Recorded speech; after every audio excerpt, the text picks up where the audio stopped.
आज के इस विशेष कार्यक्रम में एक बार सबसे पहले तो दार्जिलिंग के हमारे होनहार शानदार मीडियाओं के माध्यम से और दार्जिलिंग की जनता की ओर से मैं हमारे बड़े भाई सांसद और हाल ही में केंद्र में मंत्री बने श्री जॉन बारला जी को बहुत स्वागत करता हूं दार्जिलिंग की इस पवित्र धरती पे। और इसके लिए मैं सबसे पहले तो आदरणीय प्रधानमंत्री नरेंद्र भाई मोदी जी को बहुत बधाई देता हूं, आभार व्यक्त करता हूं कि इस बार इतिहास में पहली बार हुआ है कि नॉर्थ बंगाल की धरती से 2 सांसद केंद्रीय मंत्री बने हैं। और उसमें से भी बार बार हम दार्जिलिंग हिल्स तराई डूवर्स की बात करते हैं और डूवर्स के हमारे साथी हमारे बड़े भाई मंत्री बने हैं। मैं उनका एक बार फिर स्वागत करता हूं। और मैंने हमेशा देखा है सदन में हो या बाहर हो, जब जब भी दार्जिलिंग का कभी विषय रहा तो जोनदा ने हमेशा उसको सपोर्ट किया है। और विशेष करके दार्जिलिंग हिल्स तराई की जो कठिनाइयां हैं और गोरखाओं से जुड़े जो समस्याएं हैं उसको लेकर के बहुत सरकार भी जो है संवेदनशील है और जोनदा भी हमेशा उसका सपोर्ट करते रहे हैं। सो एक बार फिर मैं उनका स्वागत करता हूं। और आज का ये जो कार्यक्रम है विशेष करके जोनदा के लिए है। सो मैं उनसे निवेदन करता हूं कि आपके माध्यम से हमारे दार्जिलिंग की जनता को 2 शब्द आपके सामने रखें। आज़ादी के बाद पहली बार नॉर्थ बंगाल के लिए केंद्रीय मंत्री के लिए दायित्व दिया गया हमारे प्रधानमंत्री नरेंद्र मोदी जी ने। जनता ने आशीर्वाद दिया 2019 में और हमारे प्रधानमंत्री नरेंद्र मोदी जी ने फिर से हमें जनता का सेवा के लिए चुना गया है। और आज जन आशीर्वाद लेने के लिए हम आए हैं। और जिस काम को सौंपा गया है भारत सरकार ने, उस काम को हम अपने क्षेत्र पूरा पश्चिम बंगाल और पूरा देश के हर कोने में हम मंत्रालय के द्वारा बहुत सारा योजना सब भारत सरकार ने बनाई है हमारे प्रधानमंत्री के नेतृत्व में। और वो योजना हम घर घर तक पहुंचाने की लिए हम आए हैं। और जनता का आशीर्वाद 2019 में भी मिला और 2021 में भी आशीर्वाद मिला। और हमारा कार्यकर्ता के पास हम आए हैं। यहाँ डूवर्स और तराई का जो और पहाड़ का जो समस्या है, आने वाला दिन हमें इंतज़ार करना पड़ेगा। आने वाला दिन अवश्य ही हमारे प्रधानमंत्री नरेंद्र मोदी के नेतृत्व में पूरा पश्चिम बंगाल नहीं पूरा देश विकास की ओर बढ़ रहा है। और विशेषकर आज के दिन में मेरा जो भी मंत्रालय है, इस मंत्रालय के द्वारा हमारे कम्युनिटी को, माइनॉरिटी कम्युनिटी को योजना बनाई गया। ये योजना अभी तक घर घर तक नहीं पहुंची है। और मैं आने वाला दिन मैं उनके साथ भेंट वार्ता करूंगा और जितना भी योजना है उस योजना को हम घर घर तक पहुंचाएंगे। यही लक्ष्य लेके हम दिल्ली से आज दार्जिलिंग पहुंचे हैं। और हम हर डिस्ट्रिक्ट हम जाएंगे। पश्चिम बंगाल का जिस प्रकार से आज का दिन जो परिस्थिति है, पश्चिम बंगाल सरकार किस तरह नेतृत्व दे रहे हैं वो सब हम भली भांति जानते हैं। आज भी आ रहे थे तो कार्यकर्ता उत्सुक है। पहली बार आज़ादी के बाद में पहली बार मंत्री बन के आया तो हमारा कार्यकर्ता को डूवर्स और तराई पहाड़ से जाने के लिए, भेंट वार्ता करने के लिए रोका गया पुलिस के द्वारा। कितना दिन कितना दिन आप हमें रोकिएगा इसमें? आप अगर जीते हैं ठीक है, आपने सरकार बनाई अच्छा बात है, लेकिन जनता को दिल जीतने के लिए तो काम करना होगा। आप क्या काम कर रहे हैं? दिन दहाड़े मर्डर, दिन दहाड़े अत्याचार, रेप, कब तक? आने वाला दिन। अब दीदी डर गई है, दीदी डरी हुई है, इसलिए पुलिस प्रशासन के द्वारा हमारा कार्यकर्ता को रोका जा रहा है, हमारा आवाज को दबाने चाह रहा है। ये आवाज दबने वाली नहीं है। आने वाला दिन हम जनता के पास है और आने वाला दिन जनता के लिए हम काम करेंगे। यह उद्देश्य लेके हम आज दार्जिलिंग के कार्यकर्ता, हमारा गोरखा भाई और यहाँ का जितने भी समुदाय है, माइनॉरिटी समाज के भाइयों से मिलने के लिए आए हैं। आने वाला दिन उनके साथ बैठ के इस क्षेत्र के लिए हम काम करेंगे। बाबा जी, आप मंत्री बन गए, पहाड़ तरह हुआ। हमने जब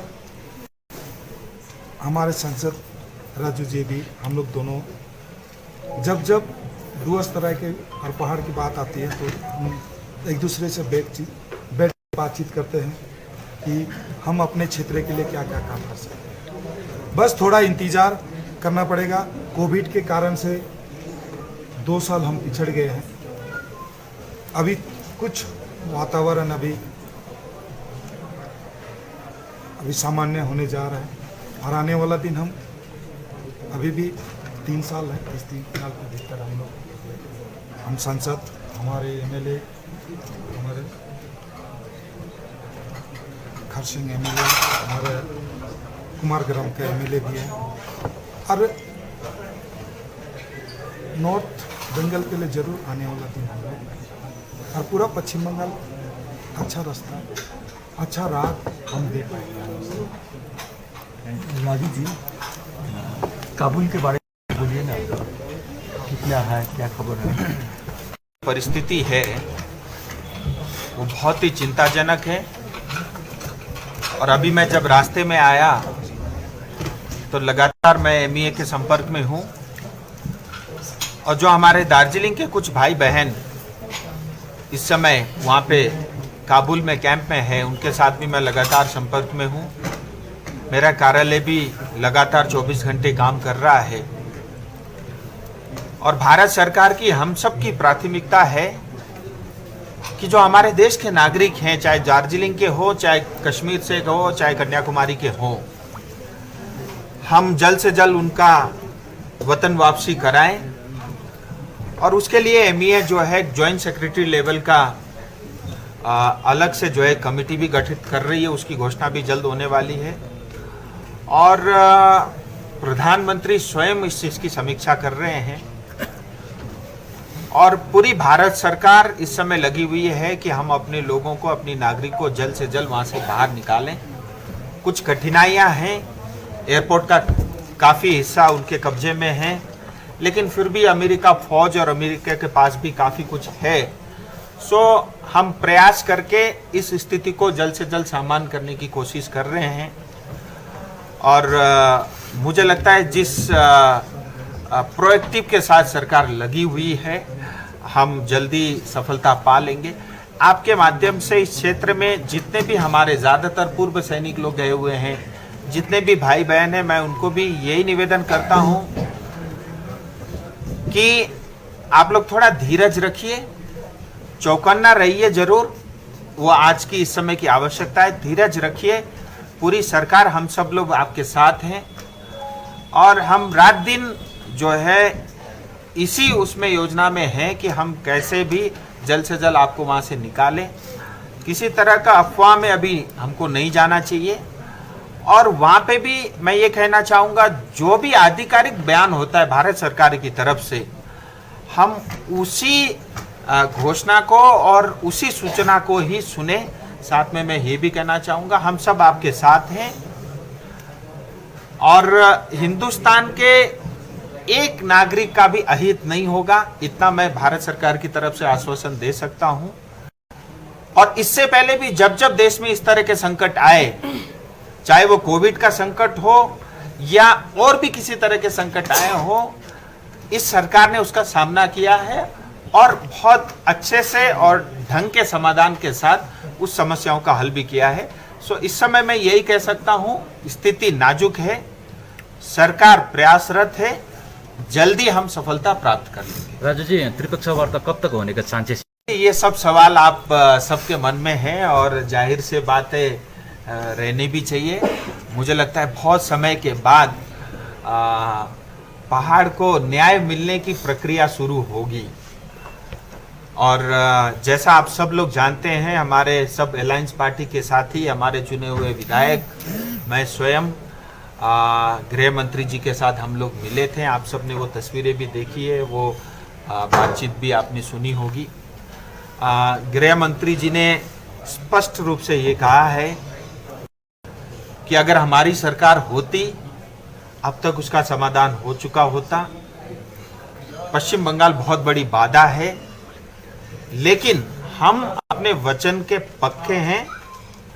सो उन्होंने फिर वहीं पे हम सबके सामने ये कहा है कि हम 12 तारीख के आसपास जो है आप सबको जो है निमंत्रण भेजेंगे। इसके अंदर में हमारे पहाड़ के स्टेक होल्डर भी रहेंगे, पश्चिम बंगाल सरकार, केंद्र सरकार, और एक वार्ता शुरू होगी। मुझे लगता है ये 15 अगस्त के कारण 2-4 दिन कार्यालय बंद रहते हैं, इसके लिए शायद समय लगा होगा, मेरा ऐसा मानना है। मुझे लगता है अगले 2-4 दिन में पत्र आ जाना चाहिए और उन्होंने साथ में ये भी कहा है कि सितंबर के पहले सप्ताह के आसपास हम वार्ता शुरू करेंगे। तो मेरा यही कहना है, इस समय बहुत स्पेकुलेशन होता है, बहुत सारी बातें आती है। मुझे लगता है हमारे लिए ये एक अपॉर्चुनिटी है, ये एक अच्छा समय और सही समय है। मुझे लगता है वार्ता अगर होती है और हम उस वार्ता के लिए जाते हैं, उसमें भाग लेते हैं, मुझे लगता है समाधान अवश्य निकलेगा। Thank you. मतलब एप्रोप्रिएट नंबर्स बताना बड़ा कठिन होगा, लेकिन जहाँ पे एक कैंप में हमारे लोग हैं, करीब 150 से 200 के बीच उनकी संख्या है। मुझे लगता है हमारे दार्जिलिंग तराई डूवर्स के ही 200 से ज़्यादा संख्या इस समय काबुल में है, ऐसा मेरा अंदाजा है। बट मैं एग्जैक्ट नंबर मेरे पास अभी नहीं है, क्योंकि लगातार फोन आ रहे हैं और लगातार बातचीत चल रही है। मलाई चाहिँ कोल्ड कफहरू थियो र मलाई यहाँको दबाईले सुट गरेको एकदमै जाती हुँदैछ। तपाईँको थाइरोइड कस्तो भयो? एकदमै राम्रो भयो। मेरो चाहिँ यो ब्याक पेन हुन्थ्यो पुरा, यो साइड पेन हुन्थ्यो कि यो ब्याकमा, निकै सन्चो थियो। अहिले चाहिँ धेरै सन्चो छ। खुट्टा घुँडाहरू, खुट्टा दुख्ने, हातहरू दुख्ने त्यो अहिले धेरै कम्ती भयो। तपाईँलाई ब्याक पेनहरू सन्चो भयो अहिले? Grovite Dr. Kensia gallstone, kidney stone, UTI, osteoarthritis, gout, rheumatoid arthritis, sciatica, heart, liver piles, gastritis, gyno problems, prostate problems अनि अन्य रोगहरूको प्राकृतिक इलाज गराइन्छ। हाम्रो ठेगाना छ centre point building, first floor, HD Lama road, opposite to grand plaza shopping complex, Janata lodge, Darjeeling. सम्पर्क number छ 9641995791 अनि 7001155412। Are you dreaming to begin your Italian adventure? Make it a reality and bring home the Italian collection from Royal Oak. Just a click away. International furniture, unbeatable price. Visit a Royal Oak store today. 50 से 70% कम कीमतों पर orchid building, opposite Vega circle, 2.5 mile, Sevoke road, Siliguri. Our whole team is dedicated to presenting you the best solution. And what about the timeline? We'll be ready with the full presentation in 24 hours. This works. Send me a calendar invite. Sure. See you. See you. खाना order करें? ये Kareena hi-fi वाली बात। Work like you're at office while chilling like you're at home. Office furniture from Royal Oak. Opposite Vega circle, 2.5 mile, Sevoke road, Siliguri. International furniture, unbeatable price. Visit a Royal Oak store today.